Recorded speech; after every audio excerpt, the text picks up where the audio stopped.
ನಮಸ್ಕಾರ ವೀಕ್ಷಕರೇ, ಕಲ್ಪತರು ನ್ಯೂಸ್ಗೆ ಎಲ್ಲರಿಗೂ ಆತ್ಮೀಯವಾದ ಸ್ವಾಗತ. ಎಸ್ಎಸ್ಎಲ್ಸಿ ದ್ವಿತೀಯ ಪಿಯುಸಿ ಸಾಧಕ ವಿದ್ಯಾರ್ಥಿಗಳಿಗೆ ಸನ್ಮಾನ. ಬೆಂಗಳೂರು, ಜೂನ್ 5. ಸ್ಲಂ ಜನಾಂದೋಲನ ಕರ್ನಾಟಕ ಹಾಗೂ ಸಾವಿತ್ರಿಬಾ ಫುಲೆ ಮಹಿಳಾ ಸಂಘಟನೆ ವತಿಯಿಂದ ಯಶವಂತಪುರದಲ್ಲಿ ಎಸ್ಎಸ್ಎಲ್ಸಿ ಮತ್ತು ದ್ವಿತೀಯ ಪಿಯುಸಿ ಪರೀಕ್ಷೆಯಲ್ಲಿ ಉತ್ತಮ ಅಂಕ ಪಡೆದ ವಿದ್ಯಾರ್ಥಿಗಳನ್ನು ಸನ್ಮಾನಿಸಿ ಅಭಿನಂದಿಸಲಾಯಿತು. ಕಾರ್ಯಕ್ರಮದ ಅಧ್ಯಕ್ಷತೆಯನ್ನು ಸ್ಲಂ ಜನಾಂದೋಲನ ಕರ್ನಾಟಕದ ರಾಜ್ಯ ಸಂಚಾಲಕರಾದ ಎ ನರಸಿಂಹಮೂರ್ತಿರವರು ವಹಿಸಿದ್ದರು.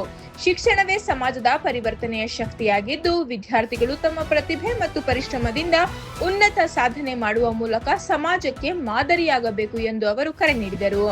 ಈ ಸಂದರ್ಭದಲ್ಲಿ ಸಾವಿತ್ರಿಬಾ ಫುಲೆ ಮಹಿಳಾ ಸಂಘಟನೆಯ ಮುಖಂಡರು ಹಾಗೂ ಬಾಬು ಜಗಜೀವನರಾಮ್ ಪ್ರಶಸ್ತಿ ಪುರಸ್ಕೃತರಾದ ಚಂದ್ರಮ್ಮ, ಉಮೇಶ್, ಪದ್ಮಾ ಮೇಡಂ, ಸುಜಾತಾ, ಸುಜಾಯಿತ್, ವಿಶಾಲಾಕ್ಷಿ ಸೇರಿದಂತೆ ಹಲವು ವಿದ್ಯಾರ್ಥಿಗಳಿಗೆ ಶುಭ ಹಾರೈಸಿದರು. ಕಾರ್ಯಕ್ರಮದಲ್ಲಿ ಸ್ಲಂ ಜನಾಂದೋಲನ ಕರ್ನಾಟಕ ಸಂಘಟನೆಯ ಪದಾಧಿಕಾರಿಗಳಾದ ತೇಜಸ್ ಕುಮಾರ್, ರಾಮಕೃಷ್ಣಪ್ಪ, ಹನುಮಂತ ಕಟ್ಟಿಮನಿ, ಕಲಾವತಿ, ಶೋಭಾರಾಣಿ, ಮಂಜುಬಾಯಿ, ಜ್ಯೋತಿ, ಅರುಣೇಶ್, ರಾಜಶೇಖರ್, ನಿರೂಪಾಧಿ, ಕಾರ್ತಿಕ್, ಕೃಷ್ಣಮೂರ್ತಿ, ಸುಪ್ರೀತ್ ಹಾಗೂ ವಿದ್ಯಾರ್ಥಿಗಳು ಮತ್ತು ಪೋಷಕರು ಭಾಗವಹಿಸಿ ಕಾರ್ಯಕ್ರಮವನ್ನು ಯಶಸ್ವಿಗೊಳಿಸಿದರು. ವರದಿ ಕಲ್ಪತರು ನ್ಯೂಸ್, ಬೆಂಗಳೂರು. ತಮ್ಮ ಜೀವಮಾನದ ಸಾಧನೆಗಾಗಿ ಬಾಬು ಜಗಜೀವನರಾಮ್ ಪ್ರಶಸ್ತಿಯಿಂದ ಪ್ರದಾನ ಮಾಡಿರ್ತಕ್ಕಂಥ ನಮ್ಮ ಸಂಘಟನೆಯ ಹಿರಿಯರಾಗಿರ್ತಕ್ಕಂಥ ಚಂದ್ರಮ್ಮನವರ, ಹಾಗೆಯೇ ನಮ್ಮ ಯುವ ಮುಖಂಡರಾಗಿರ್ತಕ್ಕಂಥ ಸುಜಾಯಿತ್ ಅವರ, ಈ ಕಾರ್ಯಕ್ರಮವನ್ನು ಸಂಘಟನೆ ಮಾಡಿರ್ತಕ್ಕಂಥ ನಮ್ಮೆಲ್ಲ ಸ್ಲಂ ಜನಾಂದೋಲನ ಕರ್ನಾಟಕ ಸಾವಿತ್ರಿಬಾ ಫುಲೆ ಮಹಿಳಾ ಸಂಘಟನೆ ಜನಸೇವೆಯ ಕಾರ್ಯಕರ್ತರು ಹಾಗೂ ಇಲ್ಲಿ ಬಹಳ ಪ್ರಮುಖವಾಗಿ ಒಂದು ಕೇಂದ್ರ ಬಿಂದು ಇರ್ತಕ್ಕಂಥದ್ದು 2025-26ನೇ ಸಾಲಿನಲ್ಲಿ ಎಸ್ಎಸ್ಎಲ್ಸಿ ಮತ್ತೆ ಪಿಯುಸಿ ಅತ್ಯುತ್ತಮ ಸಾಧನೆ ಮಾಡಿರ್ತಕ್ಕಂಥ ವಿದ್ಯಾರ್ಥಿಗಳನ್ನ ಪುರಸ್ಕರಿಸಿ ಅವರಿಗೆ ಅಭಿನಂದಿಸ್ತಕ್ಕಂಥ ಒಂದು ಕಾರ್ಯಕ್ರಮಕ್ಕೆ ಭಾಜನರಾಗಿರ್ತಕ್ಕಂಥ ಎಲ್ಲ ಯುವಜನ ವಿದ್ಯಾರ್ಥಿ ಮಿತ್ರರನ್ನ ಈ ಸಂದರ್ಭದಲ್ಲಿ ನಾನು ಆತ್ಮೀಯವಾಗಿ ಈ ಕಾರ್ಯಕ್ರಮಕ್ಕೆ ಸ್ವಾಗತಿಸ್ತಾ ಇದ್ದೇನೆ. ಅವರಿಗೆ ಅಭಿನಂದನೆಯನ್ನು ಸಹ ಸಲ್ಲಿಸ್ತಾ ಇದ್ದೇನೆ. ಮತ್ತೆ ಇದು ಕಾರ್ಯಕರ್ತರಾಗಿರ್ತಕ್ಕಂಥ ಅವರ ಪೋಷಕರು ಸಹ ಇಲ್ಲಿದ್ದಾರೆ. ಸಾಕಷ್ಟು ಬೆಂಗಳೂರಿನಲ್ಲಿ ಬದುಕಬೇಕಂದ್ರೆ ಬಹಳ ದೊಡ್ಡ ಸವಾಲಿನ ಕೆಲಸ. ಈ ಸವಾಲಿನ ಕೆಲಸದಲ್ಲಿ ತಮ್ಮ ದಿನನಿತ್ಯದ ಕೆಲಸಗಳನ್ನ ಮಾಡಿ ಹೊಟ್ಟೆ ಹೊಲಿತಾ ಕೆಲಸ ಮಾಡ್ತಾ ಈ ಎಜುಕೇಶನ್ ನಲ್ಲಿ ಬಹಳ ಸ್ಪರ್ಧೆ ಇರ್ತಕ್ಕಂಥ ಶಿಕ್ಷಣ ಕ್ಷೇತ್ರದಲ್ಲಿ ತಮ್ಮ ಮಕ್ಕಳನ್ನ ಈ ಒಂದು ಉತ್ತಮ ಅಂಕ ಗಳಿಸಲಿಕ್ಕೆ ತಮ್ಮೆಲ್ಲ ಶ್ರಮವನ್ನ ಆಗಿರ್ತಕ್ಕಂಥ ಪೋಷಕರು ಸಹ ಇದ್ದೀರ. ಅವ್ರಿಗೂ ಸಹ ನನ್ನ ಅತ್ಯಂತ ಹೃತ್ಪೂರ್ವಕವಾಗಿರ್ತಕ್ಕಂಥ ಅಭಿನಂದನೆಗಳನ್ನ ಸಲ್ಲಿಸ್ತಾ ಇದ್ದೀನಿ. ಯಾಕಂದ್ರೆ ಸ್ಲಂಗಳಲ್ಲದೆ ನಮ್ಮ ಸ್ಲಂನಲ್ಲಿರುವಂತ ಮಕ್ಕಳಿಗೆ ಎಷ್ಟು ಸಮಸ್ಯೆಗಳಿದೆ. ನಾವು ಜೀವನ ಮಾಡ್ತಾ ಇದ್ದೀವಿ. ನಮ್ಗೆ ಒಂದು ಓದ್ಲಿಕ್ಕೆ ಅಂತಾನೆ ಒಂದು ಸಪರೇಟ್ ಆಗಿ ಒಂದು ರೂಮ್ಗಳಿರಲ್ಲ. ಎಲ್ಲದ್ರಲ್ಲಿ ಓದ್ತೀವಿ ಕೂತ್ಕೊಂಡು. ಆತರ ಓದೋ ಮಕ್ಕಳು ಇವತ್ತು ಇಷ್ಟೊಂದು ಒಳ್ಳೆ ಮಟ್ಟದಲ್ಲಿ ನಂಬರ್ ತಗೊಂಡಿದ್ದೀರಾ ಅಂದ್ರೆ ತುಂಬಾ ಅಪ್ರಿಶಿಯೇಟ್ ಮಾಡ್ತೀವಿ. ಅದಕ್ಕೆ ಸಪೋರ್ಟ್ ಆಗಿರೋಂಥ ತಾಯಿ ತಂದೆಗೂ ಬಹಳ ಸಪೋರ್ಟ್ ಖುಷಿ ಆಗ್ತಾ ಇದೆ. ಅವ್ರಿಗೂ ಸಹ ಧನ್ಯವಾದಗಳು ಹೇಳ್ತೀವಿ.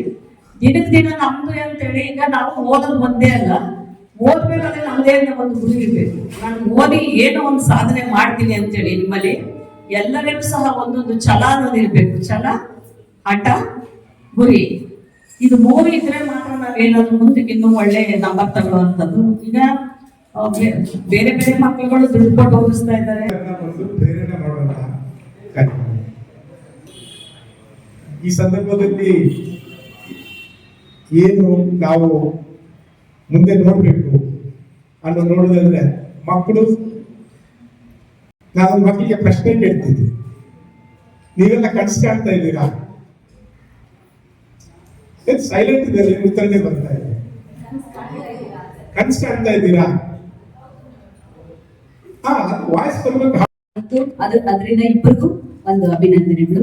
ಮತ್ತೆ ಏನಂದ್ರೆ ಸರ್ ಹೇಳ್ತಾ ಇದ್ರು ಕನಸು ಕಾಣ್ಬೇಕಂತ. ನಿಜ, ನೀವು ಕನಸು ಕಾಣ್ಬೇಕು. ಕನಸು ಕಾಣ್ತಾ ನೀವು ಮುಂದೆ ಹೋಗಕ್ಕೆ ಸಾಧ್ಯ.